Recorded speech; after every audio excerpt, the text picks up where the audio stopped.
Hello there. I may be a hoy boy at heart, but I love me some Line Go Up.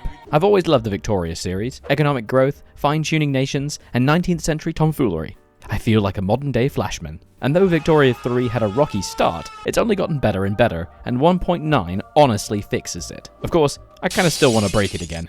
Qing China is meant to be a super hard country in Vic 3, one where you fail and die constantly, but with a few special tricks and some very broken cheese, you can become obscenely strong. For more challenges and painful torture besides, like the video and subscribe. This is a new channel, so every little bit really does help. Okay, here we are, China. China in Vic 3 is one of those countries that seems like it should be super powerful, but is limited by many factors. It has absolutely terrible laws. It has millions of population who could become very angry. And most importantly, Britain. Britain just exists. They will invade and do terrible things to you, making you addicted to opium. But with the recent update and the addition of treaties, there is a number of ways to avoid any problems whatsoever as China and become obscenely OP. We're going to start by researching stock exchange to try and get that mappy bonus. And we're going to start building construction sectors in the states we'll be focusing on. China has a ton of states with just millions of population, all yearning for the mines. But there's a few states you really want to focus on, and that's states that have iron and coal together. You'll note that Yunnan, Beijing, Shanxi, and Hebei all have that, but we can safely ignore Hebei because though it has 8 million pop, it has very little resources. Instead, Manchuria is rich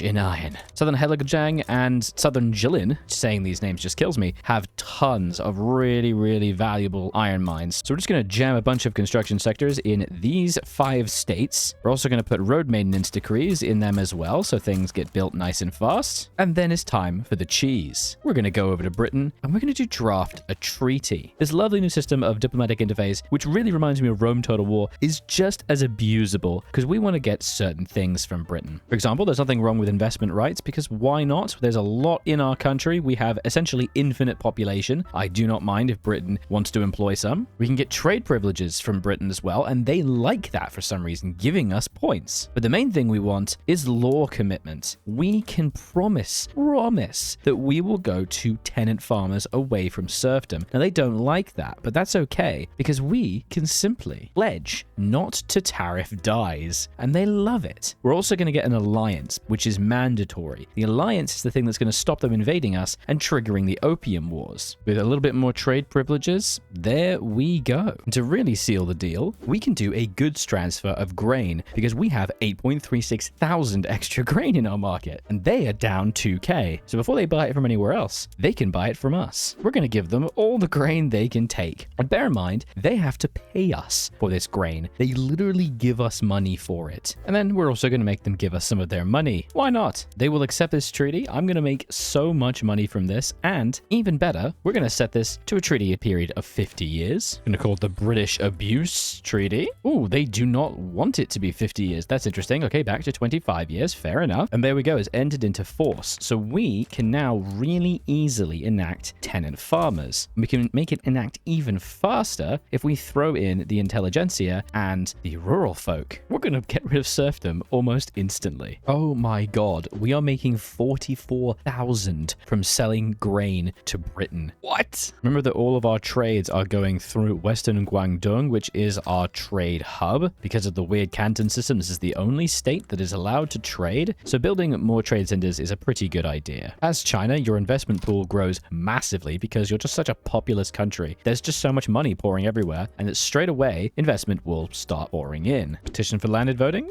Fine, why not? We'll do that eventually, when we're not busy passing massive economic liberalization laws. Moving to iron construction in Beijing, meaning we have a massive iron shortage. We can go off of tariffs for iron, hopefully to try and import at least a little bit, and also focus now on building up as much iron as we can. Don't worry about the bureaucracy, it'll go away as soon as tenant farmers goes away. And there we go, tenant farmers, so quick. Simple, right? That doesn't seem that strong, but oh wait, it gets better. We're gonna go back to Great Britain and the British Abuse Treaty, and you know, I think we reconsider the terms. I'm not sure we like it so much much anymore. We're going to renegotiate it. I don't need this law commitment anymore. I'm going to get rid of it and replace it with another law commitment to go to laissez-faire. They don't like it as much because, oh, we got to let some penalties, so we'll put giving us military assistance as well. And we can get rid of the money transfer. You know what? We don't need it as much. It's fine. It was just for a year or two, just to drain you a bit. And then there we go. Because that has now changed the treaty, we now get an additional 25% to laissez-faire as well. Absurd. Because rural folk don't like that, we will remove them from government, bring us back to 75%, which is quite nice. Oh, already on consideration. Amazing. That was only one tick. Now it's just about making sure to build enough iron mines and tooling workshops to sustain construction. Because as soon as we get to laissez-faire, our investors are going to be using a lot. We also have the British beginning to invest in us a little bit with silk plantations and opium. I don't mind that. And because we're a bit low on bureaucracy, I will just chuck in a couple government administrations so I don't lose as much money. We can also fix most of our money problems by going to regular medium taxes and putting on a services consumer tax. Because why not? Look at that. We're barely losing any money. And with stock exchange, our MAPI is going to be massively affected because that extra market price impact is going to make it so goods locally are a lot more affordable. And then from there, we can just go straight to cotton gin lathe, working towards atmospheric engine. And to that end, we might consider some universities to try to speed this whole process up, and we'll put it in the states that we're industrializing. Oh, an anti-country lobby against Japan? I'm agree with that. Yeah, that sounds good to me. Oh, laissez-faire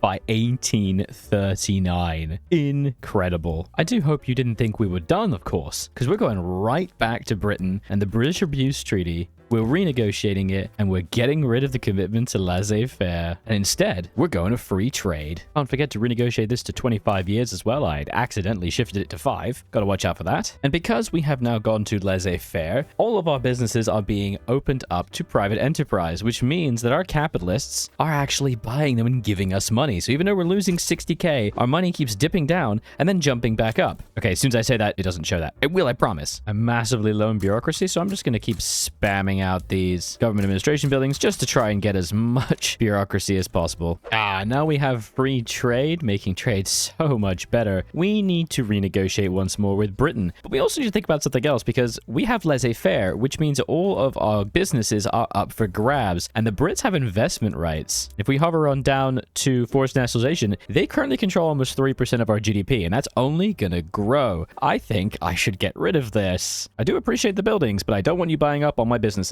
We'll just remove investment rights and get rid of the law commitment for free trade. The other thing as well is I'm going to get rid of the goods because though I am making 38.9 thousand from selling grain to Britain, I'm also losing 47,000 from buying grain from my own people. This is a bad deal. So let's just get rid of that and the investment rights. We have to completely remake the treaty because as free trade, we can't do any tariffs anymore. So we're just going to hope that they give us some military assistance and a lovely alliance. And there we go. We have an incredibly powerful China now with absurdly good laws of laissez-faire and free trade. I would love to have gone into school systems, but I simply can't afford the bureaucracy cost right now. So let's start investing massively into trade centers in every single state where I'm industrializing because we need a lot of them. Okay, so here's something very funny. It would appear that all of my private investment construction is being utilized by the regional company headquarters in Guizhou. This is the East India Company, and it would appear that they have 43 buildings in China, and they are buying up tons of things and building loads of opium plantations because Britain has investment rights in me. This is not ideal. Though they are employing people, which is nice, they're getting all the money and pulling it away to the East India Company, which I don't like. However, it turns out that the little incidental deal that I made in the British Abuse Treaty for investment rights, though I have now since removed them, that's the reason the Opium Wars event didn't fire. As long as you have investment rights, they won't attack and the Opium Wars event won't fire. So I have to keep that. So no restarting. We're just going to have to deal with that. But it's fine because we are building up a decent economy and we are actually going to be quite powerful. Plus, investment is occurring. There will actually be private investment in construction. It's fine. Let's just keep going. Oh God, look. Yeah, there are 10 opium plantations in Guizhou, hiring 50,000 people making Bengal opium, the greatest opium in the world.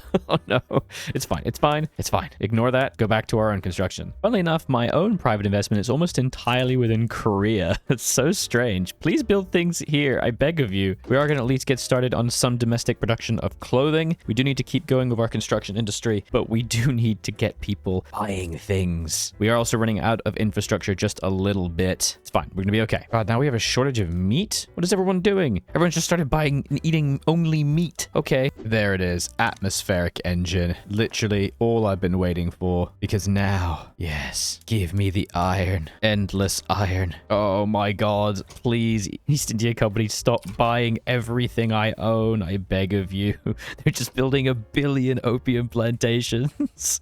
It's fine. It's employing people. It's going to employ people. That's what matters. In terms of companies we're working towards, we really want to get the tea company because it gives us extra bureaucracy and loyalists, which is fantastic. And that's in Zhejiang. We could consider getting pure opium, but I think we'd just be competing with the EIC, so we're probably just going to have to abandon that one. But also within Zhejiang, we have the weaving bureaus, which gives us a special prestige good of silk for extra authority, legitimacy, and influence, and also special clothes, minus 10% radicals. So I think what we need to do is start investing a clothes market into Zhejiang, building up silk and clothes. I think that's honestly what this place has to become almost entirely. It already has a huge industry, so let's just build 1 billion of them. And we're now making money because our investments are actually paying off. People are finally building. It's going great. It's going great. Oh damn, India's collapsing. What is this? Oh man.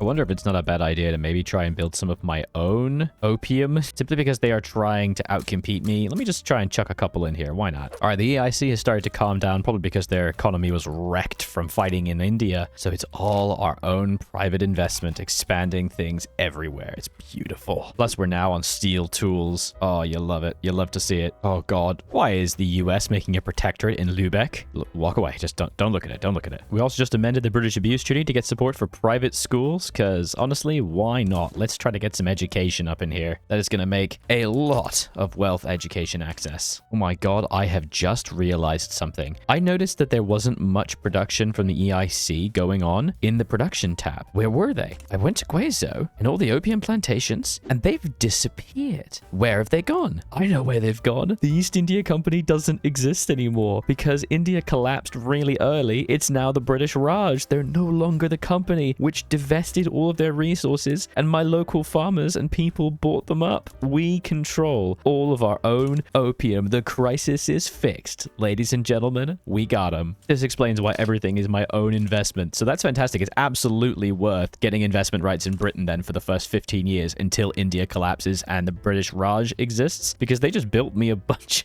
of for free opium plantations. Wow. Thank you very much. I appreciate it. The greatest event change in 1.9. The Gold Rush event. You can now set what you want for the Gold Rush event to always happen. Always spread the word, or it's always mine. Absolutely incredible. And I'm always going to be doing mine. It's all mine because I don't care about migration attraction. I have infinite people, okay? I can't believe I haven't incorporated all these states. Am I an idiot? Oh, I am. I am an idiot. And we now have private schools, which is fantastic. It's going to give us a lot of wealth education access. But of course, our bureaucracy has completely collapsed. I'm just going to try and focus on building as much government administration as I possibly can. But remember, it really doesn't make a difference that much because there's so many people to govern. I think what we need to do is we have to somehow rush Central Archives, but it's 6 years away. In preparation for an inevitable war, however, we're going to renegotiate the treaty, get rid of private school law commitment, and instead go down to professional army. And with colonization tech unlocked, there it is, earning recognition. So the desperate desire here is I want to try and get recognized. Probably should have rushed this tech a bit sooner. We need to try and get our literacy rates up, maybe have voting rights, and try to get offer embassy. Well, we can simply request embassy from Britain, and they will just give it to us, and I can take off everything. They are giving me an alliance, trade privileges, and offer embassy. They'll just do it, so we can just instantly get that. And then it's time for a little bit of abuse. I think it might be an oversight, but when you go to renegotiate treaties, there's a little button here, Reset Treaty. If you click Reset All, you can then re-add everything, including offer embassy. And as soon as you click yes and send proposal and they accept it, it counts it again. And you can just keep doing this forever. Literally just clicking it again and again until eventually we are now recognized. making us the #3 great power despite our ridiculous GDP. And it means that we can now go into debt. Though I still have fragile unity, so actually I'm not sure if I can, because as soon as I go into debt and take loans, I will then go down in points, which is not ideal. Actually, I think I can go into debt because I think this only triggers once. By going into debt and taking any loans, it only triggers the decline of fragile unity once. So I can get some debt. Unfortunately, my interest rate is still 4.9%, just for fun, just because. So I'm always going to be paying more interest than I would like, but it means I can finally go into debt and start actually using all this money. Because if you're not aware, you really should not be in credit. You want to be in debt, because why waste that money? You could be getting so much construction. I have 180 million credit here. Let's use it. So to that end, I'm going to start massively beefing up my construction sector. Just going crazy. Oh man, wait, can I colonize? I can start to get colonization laws. Oh, I can. I can do colonial resettlement. Let's go. Yes, and I can request to support from Britain for colonial resettlement. There's no reason not to, because I have so many pops, I might as well. Oh, yes. Yes. And now begins colonization. Yes, we are now massively in debt, which is not ideal, but it is vital that we can begin colonization immediately. Grabbing South Cameroon. It's going to be fantastic. We've also just been called into a war against Benin.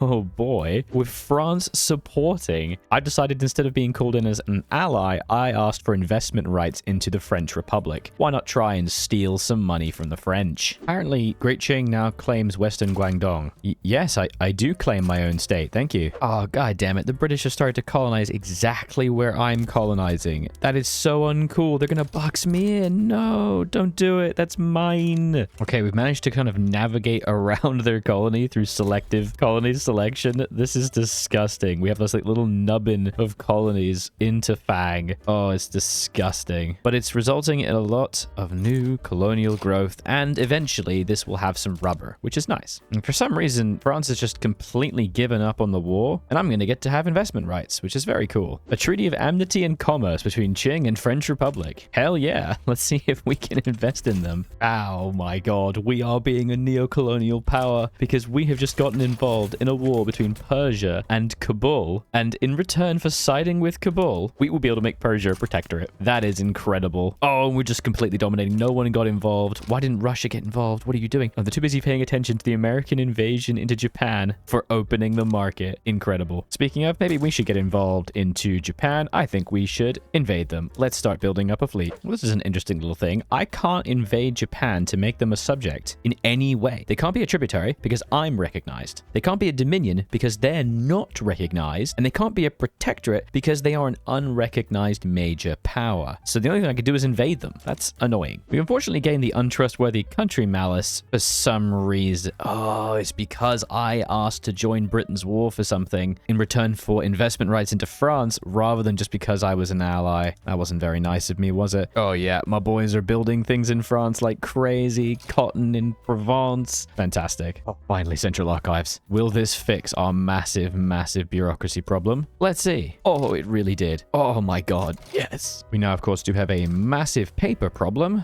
We'll fix that in due time. And we can finally pass dedicated police force. That will help deal with the 44 million radicals we have. Of course, that does mean we're back to losing loads of bureaucracy, but it's fine. It's fine. Quiet you. It'll be fine. Don't even look at it. Of course, Russia has now claimed our territory, so we're going to need to be a little cautious. We are in a little bit of a debt spiral now, so I think I'm basically just going to turn off construction for a little while. We're having some troubles. We'll just bang out a bunch of government administration to fix the bureaucracy problem, and then I think we'll be cancelling construction for a bit. Oh, now this is quite a nice idea. I can just make Britain take on my loans. Oh, then let's just get up as much debt as we can. Screw it. Let's build loads and loads of clothing. Oh, that's so good. They just bought all the debt. That's really kind of you. I wonder if I can just keep doing that. Honestly, if they're just going to keep buying up my debt, I think I might just keep building construction sectors. Now we have banking. My interest rate is even lower. That is going to make a big difference. Britain is offering to trade me South Cameroon for North Cameroon. Interesting. Okay, it just gave it to me. They didn't get anything. Sorry? What? Hello? I don't understand. I'm very confused, but I'm okay with it. That just expanded my colony massively. I really should be building 1 billion universities as well. Let's do that. Ooh, Empire of Japan. They did their various things. Oh my god. They are on Meiji. Does this mean that I can conquer them? Please? Of course, they're still unrecognized, of course. All right, well, they're about to become very strong. I think we should try and become a clothes exporter. Let's start doing low subventions for export and see if we can try and make our clothes go around the world. Same with luxury clothes. Yes, the subventions are working. Gradually, more and more people are starting to export. I love it. What's that? I have debt again? Hey, Britain, you want to buy some more? And yes, they do.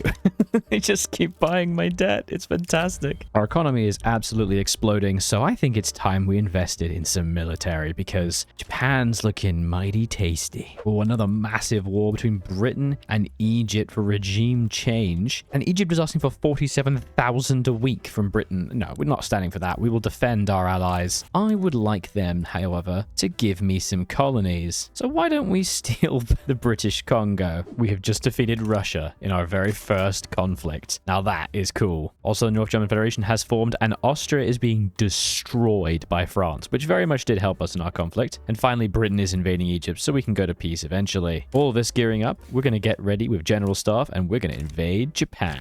We're also going to abuse the Tudor mechanics once more to help get wealth voting. Thank you very, very much, Britain. This game is so strange. I just bought Zanzibar off of Portugal in return for guaranteed independence. I now own Zanzibar. Okie dokie. I guess I'll start colonizing. And now we've got skirmish infantry. So let's invade Japan. I've got a lot of troops here. No one has come to their aid. I've got a navy. Just got to make sure not to send a too powerful an army. Don't want to overwhelm our navy, of course. Well, that was pretty easy. I did get repelled in one invasion, but I just launched another one and then sent my main army in. There goes Japan. Probably should have built a navy, buddy. Ah, a glorious. We have avenged China. They are now our protectorate. But now we're going to be able to start building in them as well. That's going to be really nice. Oh my god, will per capita taxation finally be good for us? I think it will. It's just going to make us 49,000. We're that good. Our GDP is also extraordinarily high. This does make sense. You always forget just how many people are in China until you start to colonize with only one colonial investment. Look how fast we're taking Africa with quinine researched. This is absurd. I've completely neglected to get the company tech. We're so far behind, but I can now make the Longsheng Tea Company, making China tea, giving me 5% bureaucracy. Please. Okay, I seem to have actually tanked my bureaucracy. That's made me worse. I don't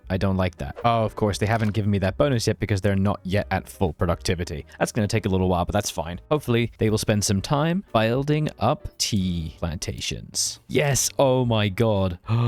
They're just building thousands of tea places everywhere. I'm sorry, it immediately has 84 tea companies, and it's the 180th most productive building, 175th. What is happening? Oh, it's just buying up every single tea thing in existence. That's crazy. I still have like 500,000 in the investment pool. That means I need to be building even more construction. Okay. And our second company, we're going to give it the Yang Weaving Bureaus because they're going to be able to build textile mills and silk, giving me authority and legitimacy, plus the prestige good. That's what I want, that prestige silk. And it's built here. Let's see how many buildings they build. Again, I have just recently opened this and they have already built 50 buildings. I guess they've privatized them and bought them from everywhere. 1 trillion textile mills all over the world. Oh hell, a super Germany has just formed. Oh my god, that is an immensely big super Germany. I hate that. They annexed all of Austria-Hungary. Yet Great Britain is still somehow more powerful. Okay, I think we need to try and get a little bit more GDP together. And that's how we're gonna do it. With steel frame construction. Oh, I've been waiting for this for so long. Let's go. In fact, I'm just going to go straight up and just do everything to steel frame. Oh, that's beautiful. I've also already started getting just entirely glass and steel in production. Probably going to be a slight deficit. Oh my god, of 7,000 and 6,000 glass. Okay, owie. Okay, I'm now losing 1 million. Oh my god. Let's try to get some steel production set up. Oh baby, an independent India. They formed Hindustan and are breaking away from Britain. Oh my god. Maybe maybe we should work on improving relations with Germany. And I just got Britain to buy all my debt as well. Oh, I love doing that. That's crazy good. It's almost 1900, but we have mutual funds, reducing our loan interest rate even more, extra trade advantage, and minting. Screw it. Let's go. Commercialized agriculture. I want to see if this will mess me up. Expanding into Siam right now, but that's not the thing I'm most interested in. I have foreign investment rights into the massive German empire, so my capitalists are building tons over there. But another thing I've realized is that some of my companies, the Jianjin Weaving Bureaus, is 622 building levels and has built 22 in Venezia, 14 in Lombardy, in silk plantations, all in Germany, and textile mills. We're gonna own all the clothing in the world. It's fantastic. All that money is gonna come pouring back into my investment sector. Oh my god, I forgot to form a power block. Jesus Christ, I'm so stupid. Okay. Whoopsie. That would have been really good to do a lot earlier. Oh no. Got a bit too much debt, so how about I just pay Britain 1,000 steel a week for 5 years, and they'll take it. Bang. And they said no.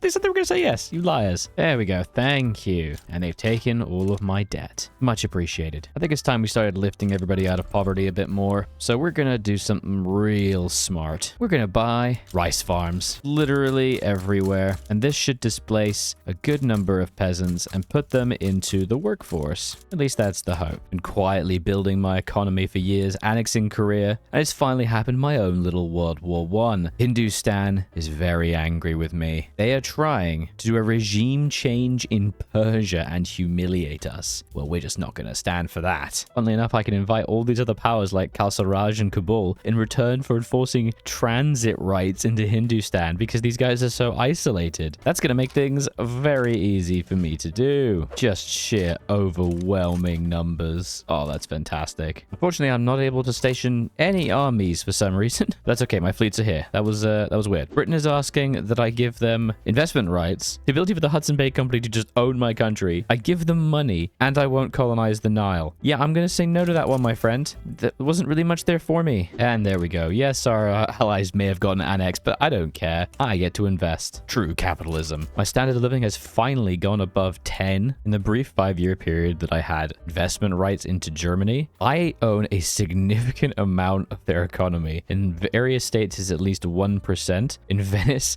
it's 40%. What on earth is Germany doing? Oh my god. And I own pretty much everything in Persia. How? China as well.